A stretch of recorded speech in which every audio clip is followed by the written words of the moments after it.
Hello everyone, today we will be re-ranking all of the NFL top 10s on how good I think each of the players are.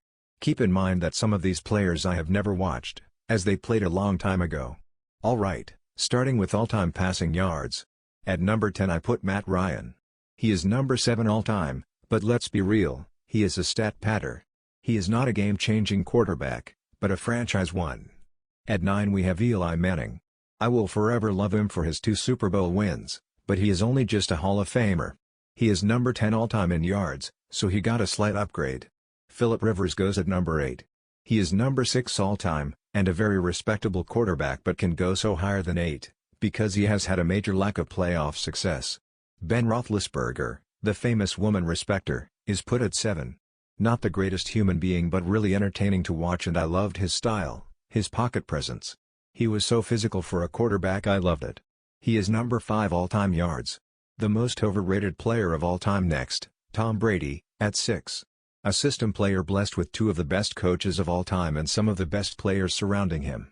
He is number 1 in passing yards, solely because he played for a long time. Super Bowls mean nothing, they are a team accomplishment. Drew Brees now at 5, and he never impressed me but never thought he was bad. Properly rated. A lot of passing yards though, the number 2 spot. At 4 the gunslinger of gunslingers, Brett Favre. Horrible human being with the alleged volleyball stadium embezzlement, but entertaining to watch. Number 4 passing yards, so I kept him at the same spot. Top 3 now is Peyton Manning, the hot route master and the better Eli Manning. A meticulous grinder who deserved more Super Bowls. He is 3 in passing yards, so he didn't go up or down. Number 2. Aaron Rodgers. Hear me out, he may be at number 9 all-time in yards, but he has such control over the game and is really, really talented. Dan Marino gets number 1.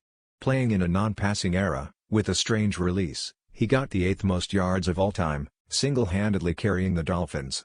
He may not have won a Super Bowl, but they are a team accomplishment. Who cares? Elway and Montana weren't on the top 10 list, which surprised me. Guess it was a non-passing era. Rushing yards now, and I put Curtis Martin at 10, he is 6th all-time in rushing. I don't think he's that good. Not bad, just okay. At 9 Tony Dorsett, who I bumped up 1 spot. Very respectable running back, just not quite the level of the next running backs. The running back I put at 8 is number 3 all-time for rushing yards. Can you guess who? It is Frank Gore. At 7 Jerome Bettis, aka The Bus. I bumped him up 1 spot, he is a legend. Adrian Peterson at number 6, took him down a spot. He was very successful in a more heavy passing era. Just it was more I wanted some players higher than him lower. At 5 we have the all-time leading rusher with Emmitt Smith. He is extremely overrated, he had the best defensive line of all time, and played more years than some people behind him. If they were in his situation they would have had 22,000 yards. He was not a game changer, a numbers guy you would hand it off to so that you guarantee some yards, not for a 10 yards run. Some people prefer that security, but that won't work with a bad offensive line. Now LaDainian Tomlinson at number 4, who I was shocked to find out is only 7th all-time in yards. That shocked me. Eric Dickerson I put at number 3. How is he only number 9 all-time? A great player, even as a Seahawks fan. Barry Sanders at number 2. The opposite of Emmett. Big plays only without the consistency of the guy I put at number 1. He is number 4 all-time. At number 1 it is Walter Payton. Emmitt Smith and Barry Sanders combined, he is easily number 1. He is number 2 on yards, but the most valuable running back ever. Receiving time now. At 10 is Reggie Wayne, a great combination with Manning, and a very good player. He is 10 all-time on yards. At 9, Tim Brown came in, and I was shocked he was on this list, and at the 7th spot as well. At number 8 we have Steve Smith Sr. Love this guy, and he is number 8 all-time on yards shockingly, but I could not bump him up given the receivers ahead. At number 7 I put Isaac Bruce, who is 5th all-time. He surprised me that he was even on this list. Marvin Harrison at number 6, an extremely underrated receiver with an electric connection with Peyton Manning. He is number 9 all-time, but I had to bump him up.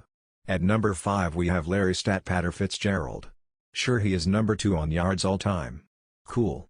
Overrated. But he is an awesome human being and I don't have the heart to put him any lower. Terrell Owens is number 3 all-time on yards, but I put him at 4 just because of the players ahead. Tony G at number 2. Being 6th on receiving yards all-time as a tight end. That is so insane. 15,000 yards all-time. For context, Travis Kelce only just got 10,000, and the next highest is 13,000 with Jason Witten. Randy Moss is number 2. Number 4 all-time on yards, put number 1 all-time on talent. An absolute freak of nature, he is only missing the production. I think you know who is number 1. He is number 1 all-time in yards, number 1 in consistency, and held every record imaginable. Strangely enough, it is Jerry Rice. At 10 I put Marty Schottenheimer. I was completely shocked to hear he was on this list, even at 7. Easiest decision to put him at 10. Dan Reeves at 9, keeping him at the same spot. He is also tied for the most season losses, so I could not bump him up any higher. The 8th spot goes to Andy Reid, the current Chiefs head coach. One of the best of all time, but I just couldn't bump him any higher. He is 5th all-time in wins. Another Super Bowl, I put him much higher. I just don't quite think putting him any higher just yet. At 7 is George Halas. He is number 2 all-time, and I originally put him much higher, but I bumped up a few other coaches. There are so many amazing ones, this list was the hardest to rank. At 6 we have Curly Lambeau. Yes, that Lambeau. I think that is enough said. He is 6th all-time, but he doesn't deserve any higher. If anything I might have needed to put him lower, but I didn't have the heart. I originally put this person at 8, but I moved him to 5, and it is because he won 4 Super Bowls in 6 seasons. It is Chuck Noll. But he is actually only 8 all-time for wins. A Cowboys legend at 4, Tom Landry. He lasted 29 years in the job, but I decided to not put him any higher than his actual 4 spot. At 3 the man with the only undefeated season, Don Shula, and he nearly did it the very next season. He is number 1 all-time, but the 2 ahead of him are better. The man who nearly got an undefeated season, Bill Belichick. He carried Tom Brady for years, and built the most successful team of all time. The Cleveland Browns' most successful coach, so much so they named the franchise after him. He did so much for the NFL, inventing formations, face masks, the draw play and the practice squad. But maybe most importantly, helping to break the color barrier. It is Paul Brown, who may be 7th all-time in total wins, but he is the greatest coach of all time. This video may help prove to you that, while stats are important, they don't tell the full picture. They do lie. Look at the pieces around a player. If the players around him are bad, and he is still producing, green flag. If he stops producing when around bad players, red flag. Now one last thing. In the next video, I will go over sacks, interceptions, Super Bowl wins and one other thing I have not decided yet. I am going to make a video in between that as I have some cool ideas.